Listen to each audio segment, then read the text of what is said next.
kí owó wa pé àtúkàárọ̀ as we give us a very quick life again. Bí a ti ṣe ń sọ fúnra wa as usual that we all have a role to play. Mo kí ọmọdé, mo kí àgbàlagbà, and I say good morning and welcome once again to the live broadcast Koikimedia. Ọ̀pọ̀lọpọ̀ ọmọ máa bi wá pé kí ni reason tí a ṣe ń fight fún pé ká kúrò ní Nigeria. The reason is because Nigeria is no longer, workable. Nigeria failed every Nigerians, and as we wake up and as we go to bed, we must remind ourselves the reasons.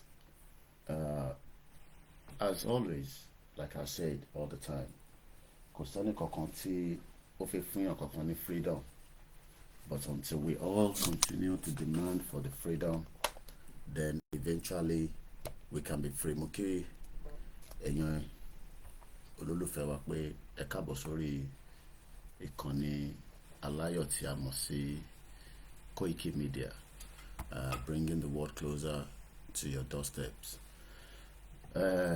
Kí la tún fi bára wa sọ láàárọ̀ yìí? Òun náà ni tá à ń bára wa sọ ní gbogbo ìgbà pé àsìkò tí a wà yìí, àsìkò tí a gbọ́dọ̀ give up lórí ìrìn àjò Yoruba nation. We must stick to our belief and we must not be allowed to be intimidated by anybody. Kò sẹ́ni kankan tó gbọ́dọ̀ intimidate wa látara pé a ní àfẹ́ Nàìjíríà mọ́. Nigeria failed gbogbo wa for over 63 years. Ni àwọn èèyàn wa fi ń suffer títí di wákàtí, and more people are still suffering and asking for our right. I only have about half an hour to get this broadcast out of the way.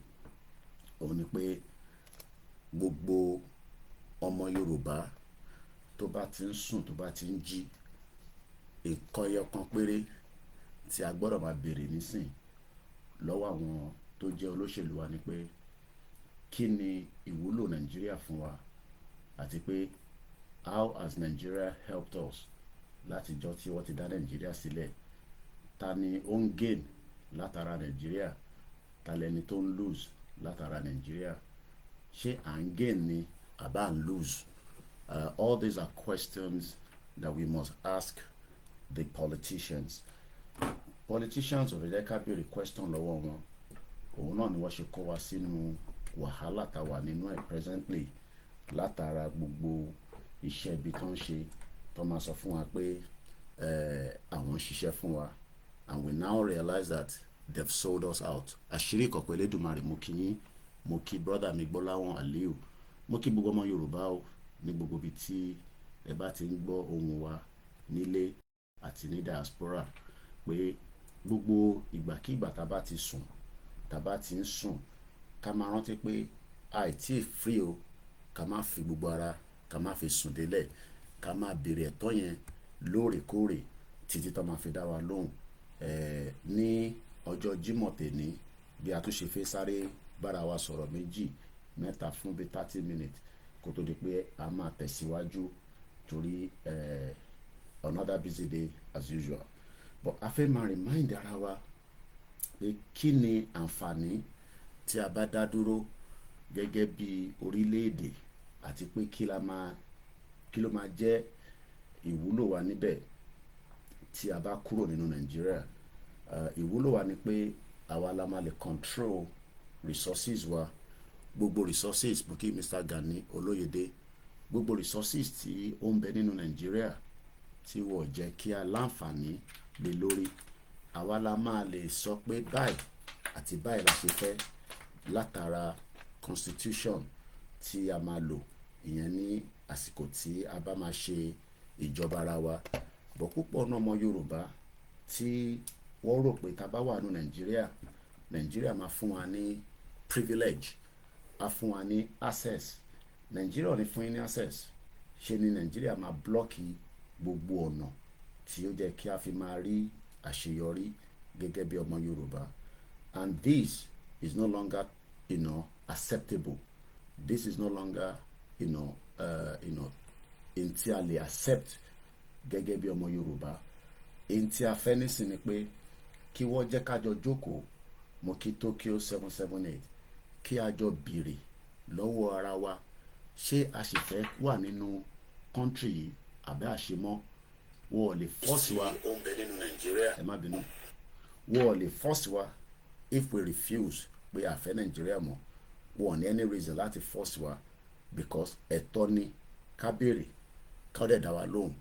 Àwọn tá à ń béèrè lọ́wọ́ ẹ̀ kò ń ṣe àwọn international community, àwọn olóṣèlú Nàìjíríà là ń béèrè ẹ̀tọ́ yìí lọ́wọ́ ẹ̀, and they have no reasons láti má lè dá wa lóhùn, nítorí n tá à ń béèrè kò tí pọ̀ jù láti béèrè. It is a right, and that right must be respected. And like I always say, torí I have just 30 minutes for this broadcast, òun ni pé ká béèrè in the civilized way, which is what we have done. We have not been a nuisance Yoruba citizens. Tó bá jẹ́ pé nuisance ni wá ni, gbogbo alamọ ipa tí a ti máa ṣe látara ìbéèrè tá à ń béèrè. But tá bá wá rò pé bóyá bá ṣe ń béèrè yẹn, àmọ́ tí a lè ṣe. There's a lot of things that we can do. But for the fact that we want to make this movement to remain non-violent and be as diplomacy and negotiation, because that is what the world is meant to be. Kíyàn béèrè in control dialogue, kíyàn béèrè in control diplomacy. All this is not too much. I'll look into that. All that is not too much to ask for. But it seems that the politicians care less. Ṣe ló ń sọ fún wa pé kò sí nǹkan tá lè ṣe. Well, that is not where I'm going this morning. Àwọn ọmọ Yorùbá ni mo tún fẹ́ bá sọ̀rọ̀, both the diaspora Yorubas and those at home, that should we not leave Nigeria, ó máa difficult fún wa gan láti ní a better future. Tá bá ṣì wà nínú Nigeria tá a fẹ́ kúrò nínú ẹ̀, ó máa ní ewu gan ní èní àti ní ọjọ́ ọ̀la, especially fún àwọn tó ní àníyàn láti gbalẹ̀ mọ́ wa lọ́wọ́. Àwa ni ká wá make gbogbo ọ̀nà, mo kí bàbá wa Stephen Ìdòwú, àwa ni ká ṣe gbogbo ohun tó tọ́ tó yẹ láti béèrè fún òmìnira ọmọ Yorùbá kúrò nínú Nàìjíríà. Àwa kọ́ la máa kọ́kọ́ béèrè, àwa kọ́ la máa kọ́kọ́ béèrè fún right yìí, àwa kọ́ la máa kọ́kọ́ béèrè. There are many countries around the world today tó jẹ́ pé àwọn náà fight fún similar position tá à ń fight fún nísìn, wọ́n dẹ̀ rí gbà. East Timor was one of them. They fought hard day and night, less sleep. Tá a bá ń pariwo pé a fẹ́ Yorùbá nation, báwa ṣe ń sọ lórí online, ẹ̀yin tí ẹ wà ní offline, responsibility tẹ̀yin náà ni pé kẹ́ máa bá wa polongo ẹ̀ fáwọn tí wọ́n ti gbọ́, àwọn tó wà ní gbogbo àyíká yín, àwọn tó jẹ́ ọ̀rẹ́ yín ní church ni, ní mọ́ṣáláṣí ni, àwọn traditional institution, àwọn tí wọ́n rò pé yes lóòótọ́ jẹ́ ká wà ní Nàìjíríà, kò sẹ́ni reason tẹ́ ká kúrò ní Nàìjíríà, but àwa la máa wá ṣàlàyé fún wọn pé Nàìjíríà ò kì í ṣe country tí a lè wà nínú ẹ̀ mọ́. Àjọṣepọ̀ àwa ti Nàìjíríà ó ti mẹ́hẹ, and it is time that we allow Nigeria to go. But wọ́n lè máa sọ pé kí ni ìdí tá a ṣe fi kúrò ní Nàìjíríà. Ẹ wá máa sọ fún wọn pé first and foremost, our identification.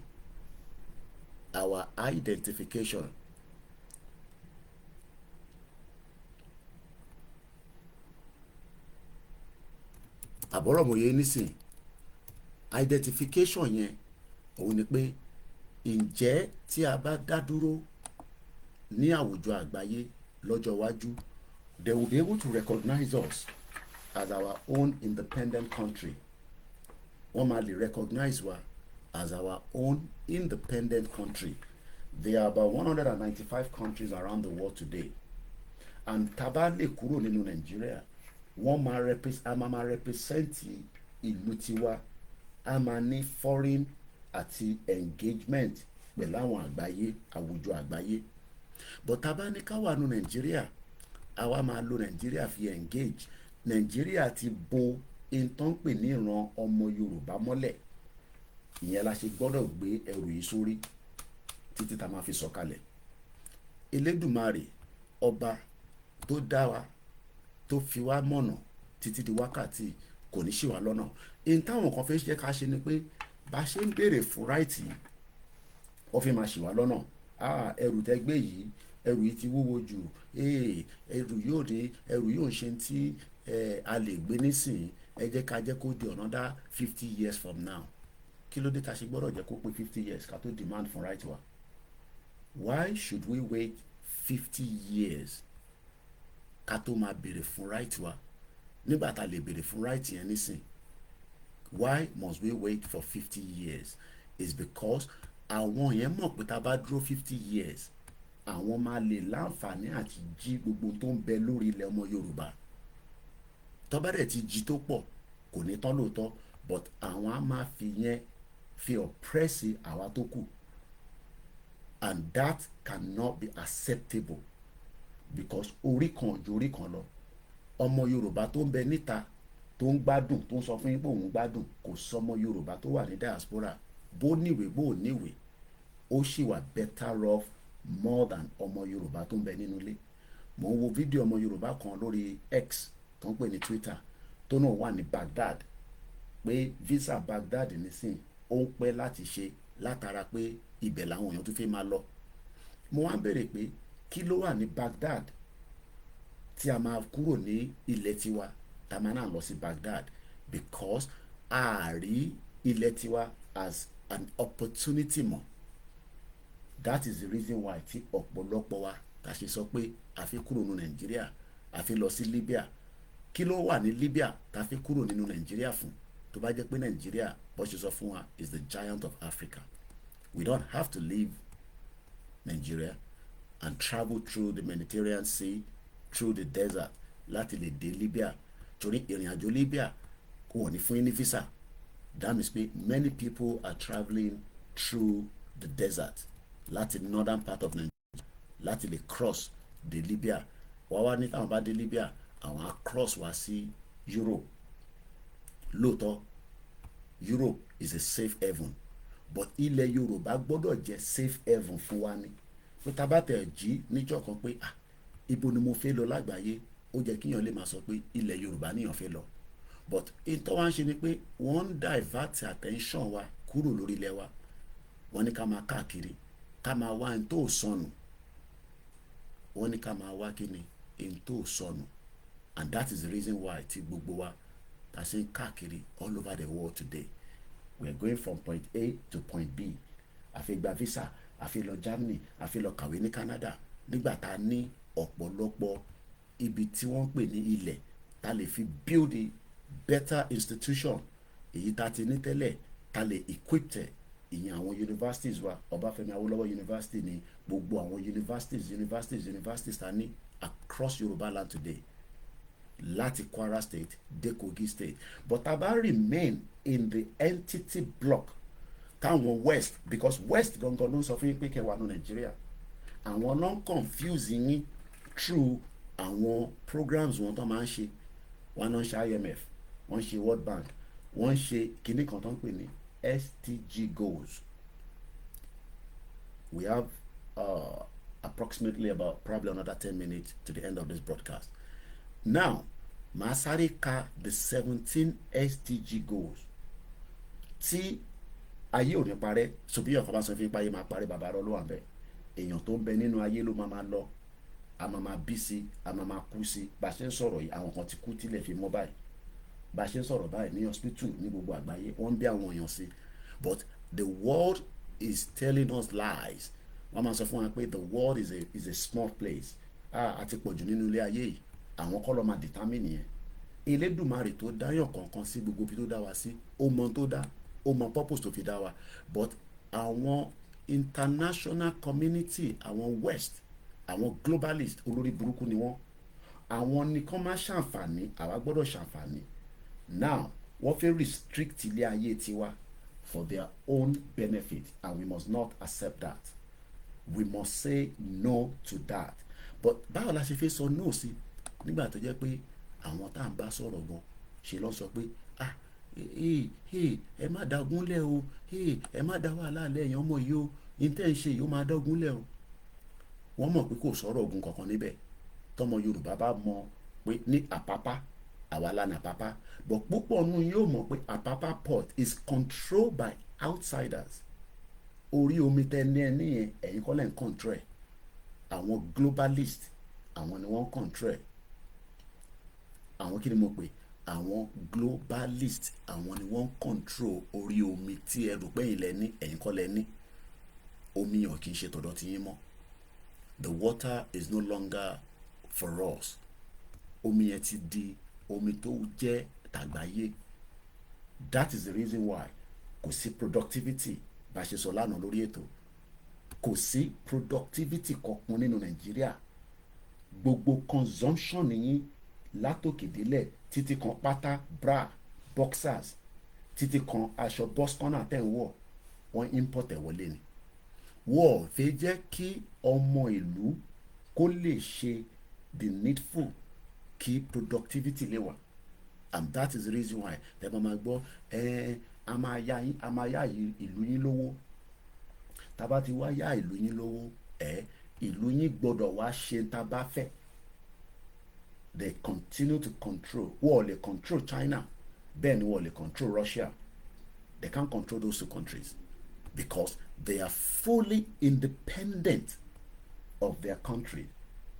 Their own system of government might be different. China lè máa lo communist, but ó favour wọn because at the end of the day ó mú productivity wá sínú ìlú wọn. Bẹ́ẹ̀ ṣe ń jí làárọ̀ yìí nísìnyí, the question tẹ́ kẹ́ bèrè ni pé kí ni productivity output Nigeria? What is the productivity output of that shit hole country? Country tí wọ́n mọ̀ wọ́n ṣe pé kó má lè ṣiṣẹ́ fún ìrùn. Wọ́n ṣe torí àwọn ẹ̀yà tó kù, torí àwa gangan lòyìnbó ṣe create that monster tó ń pè Nigeria. Kò ń ṣe torí Biafra, kò ń ṣe torí Hausa, kò ń ṣe torí àwọn ẹ̀yà tó kù, because wọ́n mọ intelligentsia tó wà lórí wa. But ọmọ wa sọ fún yín pé let's look at the SDG goals according to the United Nations, and all this is a fraud. We have 17 SDG goals according to the United Nations. 17 sustainable development goals ló ń pè. Tí ẹ máa fi dàgbà, tí ẹ máa fi dògbò, tẹ́ máa fi kú, nírẹ̀ ẹyọkan nínú SDG goals tó máa ṣẹlẹ̀ nínú Nigeria. You will not. There is no amount of Ọlọ́run máa múyàn kan wá. No, Ọlọ́run ò ní láti mẹ́rin kankan wá. Ó ti fún àwa ara wa báyìí ní ọgbọ́n àtòyé pé ká demand fún exit, ká wá bẹ̀rẹ̀ sí lọ ṣe production, ká bẹ̀rẹ̀ sí lọ ṣe ntí àwùjọ àgbáyé ta lè bá wọn ṣe through the foreign policy partners. Tí Yorùbá náà máa ní embassy káàkiri gbogbo àgbáyé. Ẹ̀yin tẹ́ wò mí nísìnyí, ẹlòmíì nínú yín, you might end up becoming a diplomat, you might end up becoming a businessman tí country ẹ̀ tó ń pè ní Yorùbá country orílẹ̀-èdè wa tó máa bá àwọn ìlú mi ṣe, just like bí China ṣe support company wọn láti sọ fún Nàìjíríà pé well ẹ bá wọn ṣòwò ní ẹ̀ẹ́dẹ̀ ṣe dáadáa, kò dé láti rí bẹ́ẹ̀, a máa gbẹ́sẹ̀ lé àwọn properties yìí tàbá ti bá níta. Èyí tó ń pè lórílẹ̀-èdè nìyẹn. Orílẹ̀-èdè gbọ́dọ̀ defend ọmọ ìlú àti ilé-iṣẹ́, because tó bá dọjọ́ iwájú náà táwa náà bá ti gba orílẹ̀-èdè tiwa tó dẹ̀ máa wá sáyé, ìwọ tó bá wá sọ pé kò ní wá sáyé, ó máa kú ni, ó máa lọ dúró dè wá lọ́run. That's tọ́run bá wà, àwa máa ṣe ilẹ̀ Yorùbá, àwa pàdé ẹ̀ lọ́run, because ẹlẹ́nu yọ́bọ́rọ́ ni púpọ̀ nù yín tẹ́ máa ń sọ pé Yorùbá control lẹ́fẹ́, but àṣìṣe orí yín tó pé yẹn tẹ́ wà nù Nàìjíríà, tó yẹ pé Nàìjíríà tó yẹ pé for 60 years plus ráṣeyọrí ṣe níbẹ̀. Bàbá tó bí ráṣeyọrí ṣe nínú ẹ̀. Àṣeyọrí tí bàbá ẹ̀ ṣe, gbogbo lẹ́yìn pátálẹ̀ ti tàtàn, gbogbo properties tí bàbá ẹ̀ ní àtìyẹ́ ẹ̀ ní, gbogbo gold táwọn ọmọ sí wá ní, kò sáwọn ìyá wa tó ní gold lọ́wọ́, gbogbo ẹ̀rọ ti tà dànù. àti tà fáwọn málà ní Yaba, ní Mushin, lójú Ẹlẹ́gbà, lẹ́kìtì, ní Ọ̀yọ́, ní kinní kan, ní Ọ̀ṣun state. Gbogbo gold táwọn yàn ẹ̀ rà, wọ́n wá tún wá ra góòlù yẹn wá lọ sí Italy wá lọ máa ra góòlù. Ṣẹ́yìn mọ̀ pé góòlù tó ń bẹ nílẹ̀ Yorùbá ní Ọ̀ṣun state, ṣe mọ̀ pé ó pure ju èyí ta ló ń rà níta lọ. But nígbà tó jẹ́ pé òyìnbó sọ fún yín pé no, gbogbo tó wà ní abroad òun nìkan ni ó ń ṣiṣẹ́, gbogbo tó bá wà láfíríkà smelly ni kò ṣiṣẹ́. But wọ́n dẹ̀ ń wá sínú smelly yẹn, wọ́n ń jí nǹkan nínú bẹ̀, wọ́n ń kó lọ síta. Àwọn àárín kòkó tó dá ni wọ́n fi ń ṣe kọ́fì táwa mu. I'm sure pé kòkó ìyá kan ní last week ní north wọ́n ló jẹ expire cassava. Àwọn kan níṣẹ́ expire cassava wà tí wọ́n bá ṣàti jẹ́ òkú dànù nìyẹn. Fùfú wọ́n ń ṣe ní Ìlaro, ó jẹ́ ká máa export ẹ̀. Many opportunities wà, but olóṣèlú sọ fún yín pé no, ẹ jẹ́ ká máa dìbò for 4 years. Àwọn olòṣì, àwọn olórí burúkú wọ́n ní kẹ́ máa dìbò for 4 years because wọ́n mọ̀ pé 4 years yẹn, láàárín 4 years ẹ bá lọ wo family Ajimobi nísìn, wọ́n sì ń gbádùn ayé wọn. Bàbá wọn kú kò má tà, ìyàwó ẹ̀ ń gbádùn pẹ̀lú àwọn ọmọ. Tẹ bá lọ wo Búrìjì Kàṣámù, àwọn family àmà gbádùn. Tẹ bá lọ wo Akérédolú tó ṣẹ̀ kú láìpẹ́ yìí, kódà ìyàwó ẹ̀ sì ń jà sí property báyìí. But àwa tí wọ́n ní wọ́n ṣèjọba lé lórí, ilé ayé wa kò lọ síwájú, ṣe ló takú bíi ti fáànù Ìbò. Now, for the last part of the program, let me give you the 17 sustainable goals. Kí wọ́n náà wá máa bèrè pé nínú 17 sustainable goals yìí, according to the United Nations, the 2030 àwa ní 2024, ó kù 7 more years. 2030 agenda for the sustainable development goal was adopted by the United Nations in 2015 nígbà tó lórí burúkú Buhari tí gbogbo wọn sọ pé nífẹ̀ẹ́ nísìn. Ní 2015 the United Nations adopted that pé tó bá máa fi di 2030 ó jẹ́ kẹ́tì ní good pipe borne water, ó jẹ́ kí security wà, ó jẹ́ kí kinní kan wà. Bọ̀ máa sáré kà fún yín ká tó parí ètò yìí in just 5 minutes. They were created with the aim of peace and prosperity. Lénìí kò sí sinmi fún ọmọ Yorùbá, kò sí prosperity, kò sí peace. Torí ẹ lè rí peace yẹn as long as tàbá wà ní Nàìjíríà. Bẹ́ẹ̀ ni èmi dé Ìlaro dáadáa ní ẹ̀ lè sọ Ìlaro fún mi. Fùfú tó ń bẹ níbẹ̀ ó jẹ́ ká máa export ẹ̀ lójoojúmọ́ jáde ni. Ó jẹ́ kó máa ta fùfú wa ní Tesco, ní Sainsbury's, ní Walmart, ní Costco, ní African countries. Torí àwọn ìyá tó ń ṣe fùfú yẹn wọn ò lè bìtẹ̀, ó dẹ̀ níṣẹ́ tó ń ṣe lára. But nígbà tá a bá tẹ̀ mọ́ ta fẹ́, ó fẹ́ Nàìjíríà, but ilé ayé ẹ̀ ó stock. But púpọ̀ náà àwọn tí wọ́n fẹ́ Nàìjíríà olè ni wọ́n, olórí burúkú ọmọ àlè ni wọ́n, olè ni yín. Torí pé nínú Nàìjíríà tó ní system tó ń ṣiṣẹ́, kẹ́ intimidate ara yín. Kí Davido intimidate yẹn kan. Ta ni Davido? Níta tí Davido bá ṣẹ̀, a gbọ́dọ̀ gbé lọ sí court, a gbọ́dọ̀ report ẹ̀. But ní Nàìjíríà ẹ kàn ń lo superpower, kìíní kan superpower. Now, let me read it quickly these sustainable goals and then I will end this broadcast. Sustainable Development Goals, òun náà pè ní SDG. Ẹ ti máa gbọ́, wọ́n máa ń ṣe program kan, wọ́n ṣe kìíní ìrọ̀lọ́pàá. The 2030 agenda for the sustainable development was adopted by all the United Nations members. Tí Nàìjíríà náà jẹ́ member, ìlú òfò 193 countries pẹ̀lú Palestinian ló wà ní United Nations as a member.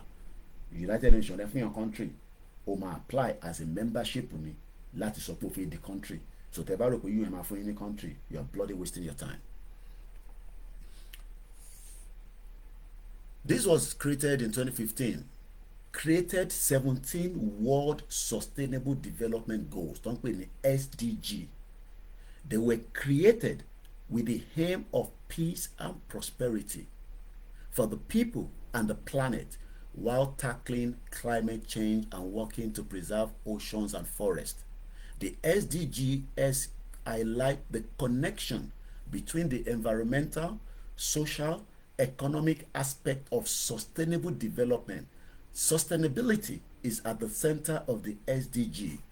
The short titles of the 17 SDGs are: number 1, say no to poverty. Inú poverty lẹ́ ń sùn tẹ́ ń jí, inú poverty lẹ́ ti ń ṣe jigijigi, inú poverty ni wọ́n bí gbogbo wa sí, yàtọ̀ sáwà kan tí Ọlọ́run kò fi díẹ̀ kẹwa ni. Inú poverty lẹ́ ń gbé, even inside your Lagos state poverty lẹ́ ń gbé. Smelly ìyẹn lọ ṣe gbé 100 million lọ́wọ́ Dangote, tí Dangote ní ṣe bẹ́ẹ̀ gbọ́wọ́ lọ́wọ́ òun ẹ̀ fọ́hùn ní crude oil náà. Àdéhùn ni pé òun á jílẹ̀ mọ́ yín lọ́wọ́, but àwọn ọmọ Ìgbò lè máa lè dé mọ́. Gbogbo lẹ̀ tí Dangote gbà tó fi ṣe refinery nísìn, ìdíwò lẹ̀ mọ́ nísìn. Ọmọ kì í ṣèdí bẹ́ẹ̀ bẹ̀rẹ̀ ká gbélẹ̀kẹ̀ lé sídẹ̀ ọ̀lọ́mìn. Ẹ ti gbélẹ̀kẹ̀ báyìí nísìn, ilẹ̀kẹ̀ tẹ́lẹ̀ gbé fún Tinubu, Fúlàní ti gbà lọ́wọ́ ẹ̀. Stupid people. No poverty, ìyẹn ni number 1 SDG goals. So ẹ máa gbọ́ SDG goal number 1, by 2030 kò gbọ́dọ̀ sí poverty, but the world is evil, wicked world nílé ayé tá à ń gbé. Àwọn fẹ́ máa jayé, káwa máa tọrọ lọ́wọ́ wọn, ká máa fún wa ní peanut, ó yá ẹgbà gúgúrú àtẹ̀pà níbẹ̀ yẹn. Even though wọ́n mọ̀ pé that is not the only way tí gbogbo ayé máa fi wà better. Ẹ fún olúkálukú ní access sí gbogbo medicine ni, technology ni, trading ni. That is what they should be giving us. Nídìí kíyàn kan máa fún wa ní handouts. Because of my time, I gotta move swiftly. Number 2, zero hunger. Irọ́ lẹ pa. Ebi o, ó ti wà lára SDG goals láti 2015. Olórí burúkú Buhari gbogbo ìgbà tó ẹ̀mẹ́jọ tó lọ sí United Nations ṣe ló lọ́n endorse àwọn Palestine pé kọ́ jẹ́ kọ́ gba country. Nínú abẹ́ ìdí ẹ̀, dead or alive, tó àmọ́ bí ó ti kú bó wà láyé. Nínú abẹ́ ìdí ẹ̀, àwọn tó ń béèrè fún ẹ̀tọ́ wọn ṣe ló ní kọ́ lọ pa gbogbo wọn. Olórí burúkú ọmọ Fúlàní. Now, good health and well-being. Mo sọ fún púpọ̀ nù yín kò sẹ́ni tí kò lè sick, but tí bá sick nílùú yìí ó ti di dandan pé NHS gbọ́dọ̀ tọ́jú mi, kódà tọ́lọ́jọ́ máa fi dé. Bẹ́ẹ̀ ni mo sọ, tọ́lọ́jọ́ máa fi dé, but ẹ̀yin ọlọ́jọ́ ò ní dé kẹ́ tó kú dànù. Àárín méjì lẹ́ máa kú sí, torí pé ẹ máa wá owó lórí social media. Ẹni tó máa fún yín ní 25 million bí ọlọ́pàá tó ń tọrọ owó lánàá, ó náà ti ní kidney. Ṣé èmi gbọ́dọ̀ ní kidney problem nílùú ìkí wá sórí social media pé fún mi lówó? No, that is the responsibility of the government. Ìyẹn ni number 3, quality education. Ibo lẹ ti fẹ́ rí nígbà tí páànù gbogbo school ti ṣí tán pátápátá. Níbo lẹ ti fẹ́ rí quality education? Ẹ lè rí quality education because gbogbo láàbù yín àwọn eku àti ẹ̀rà àti mosquito ló wà nínú ẹ̀. At least àti èmi tẹ́ wà ní secondary school lábẹ́ primary school tí wọ́n àtàbá lọ sí biology lab, ó ṣì wà moderate. Ọpẹ́lọpẹ́ diaspora. Diaspora náà lè máa sọ fún wa pé ká ṣọ̀tọ̀. Orí yín ò pé. Ṣẹ́yìn ti gbàgbé pé diaspora wà lára àwọn tó wà committed láti tún gbogbo school ṣe ní gbogbo ilẹ̀ Yorùbá. Ẹ wá máa sọ fún wa pé ká gbẹnu dákẹ́, ká come back home, bomb bastard ní. Ẹ̀yin ti gbàgbé pé diaspora kọ̀ọ̀kan tó kàwé lẹ máa ń lobby pé ó yá a fẹ́ ra telescope, a fẹ́ tún blọ́ọ̀kì kan ṣe. Àwa dáwó ṣe dá títí. Èmi ò bá wọn dámọ̀ láti bí ọdún 4 kan nísìn. Mo tẹ̀ ti yẹra mi kúrò nínú gúrùpù tèmi ní Abẹ́òkúta nígbà tó yẹ pé gbogbo wọn àwọn kan ní kíní mo yà yọra mi kúrò. Ó ti yé gbogbo wọn nísìn. Mo ní láti bẹ́ anybody torí ẹni bá pé ẹ mọ̀ pé ìran Yorùbá gbọ́dọ̀ dá dúró. So ẹ ní ever rí quality education. Mo dẹ̀ sọ fún yín pé business center ní education ẹ̀ka ọ̀rọ̀ ẹ̀gbọ́n mi triple DRS. Business center òun ní education system UK. Bóun ẹ̀ kó lọ jí owó UK máa gbà lọ́wọ́ ẹ̀ kó wá fi kàwé, kò sí tó kàn wọ́n. Kódà àwọn tó ń ṣe drug, mo sọ fún yín lánàá, wọ́n wà ní UAE tí wọ́n fi wọ́n sílẹ̀. Wọ́n wà ní UAE, but púpọ̀ nu yín ẹ̀ ní ever ríru owó tẹ máa fi wá kàwé ní bíbá. Irọ́ lẹ máa pa. Tẹ bá dé bíbá ìtàn ní sẹ̀ get stock. Wọ́n pọ̀ nílùú yìí ojoojúmọ́ ló ń pè mí Koiki. Kí la máa ṣe owó ta fi sanwó school? Mo ní mo sọ fún yín kẹ́ tó kúrò Nàìjíríà. Ẹ̀bẹ̀ nínú mi rùn ni. Ẹ máa bọ̀ kẹ́ wá gbé London. Àjọ máa gbé ní UK ni. Ìyà ò lè jẹ mí. Èmi ti gbàwé tèmi sí bíbá. Ẹ̀yin tẹ́ fẹ́ wá kàwé student nìyí. Dẹ̀ ní right sí public recourse. Tàbá bíbá bẹ́ẹ̀ dá kó lọ apply for public recourse. Wá sọ fún ẹ pé ò ní right. Mo kí gbogbo yín lẹ́ẹ̀kan sí mo kí ẹ. Now, because I gotta move swiftly because time is very strained. This mo gbọ́dọ̀ lọ báyìí. Gender equality, clean water, sanitization, affordable and clean energy, decent work and economic growth, industry, innovation and infrastructure, reduce inequality, sustainable cities and communities, responsible consumption and production, climate action, life below water, life on the land, peace, justice and strong institution, and partnership for the goals. That is how far I can go this morning. Mo kí gbogbo akátúpàdé later. Mo kí ọmọdé, mo kí àgbàlagbà. Èmi náà ń pè ní Koikimedia, bringing the world closer to your doorstep. Akọ́lá Jímọ̀ ni o, aṣọ́pọ̀lọpọ̀ ẹ̀. Mo kí bàbá Akíntóyè, mo kí gbogbo ọmọ Yorùbá nílé lóko. Good morning, bye for now.